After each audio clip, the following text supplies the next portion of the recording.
Hey, so a week ago, I broke my 2.5 month plateau on my fat loss, weight loss journey. And so that had me 10 pounds away from my first major milestone. So as of this morning, I'm down today. And again, there's a hack for your gym time as well. If you don't like spending hours in the gym, there is a way to accelerate that process as well.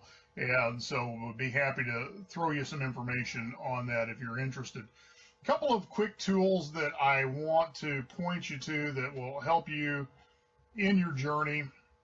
I have on my phone 3 fitness apps that I use pretty heavily. First one is my Jawbone Up, which of course I wear on my wrist. Measures heart rate, measures my sleep, measures my steps, gives me practical advice. Syncs up with MyFitnessPal, which I also use to track food. Now, I haven't been tracking food for a while, but now that we're involved with this ketogenic supplement, I'm doing MyFitnessPal again as part of an encouragement group for accountability. So every time I update my stats, somebody else updates their stats. Then we all get notification of that. We can make sure everybody's staying on track. We can give encouragement where we need it. The other one, though, that for ketogenic is really valuable because the scale on ketogenic can be a bit deceiving. Because number one, lean muscle is going to weigh more than fat, and so part of the ketogenic diet is you're going to be preserving muscle mass, and if you're doing any kind of exercise, you're actually going to gain muscle mass, and so that's obviously going to play with your scale. You have water weight, all that fun stuff. So over time, it's going to affect the scale. Fat loss, though, is the huge thing. It's the measuring tape. So the other app that I use really exclusively is a body measurement app, and let me just pull that up for you. And it will show you graphs as to what's happening in your body, and so you can just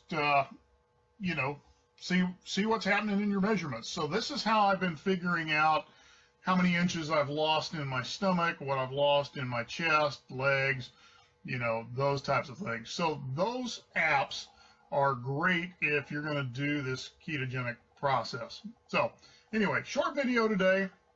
Remember, there are ways to hack your workouts. My normal workout is taking me 15 to 20 minutes, and I'm under load maybe about 60% of that. The other point is just rest between reps, and what that's done for me is allowed me to rebuild strength after I ripped this shoulder out of socket 2 years ago and nearly tore this one out of socket as well.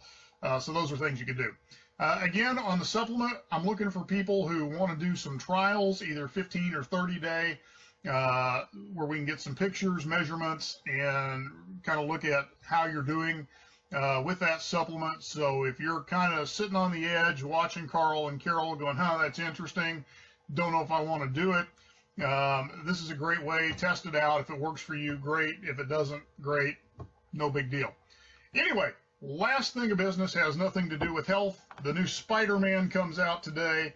Colin and I and my pastor are going to see it in IMAX, and we'll be sure not to spoil it for you, but of course, great expectations.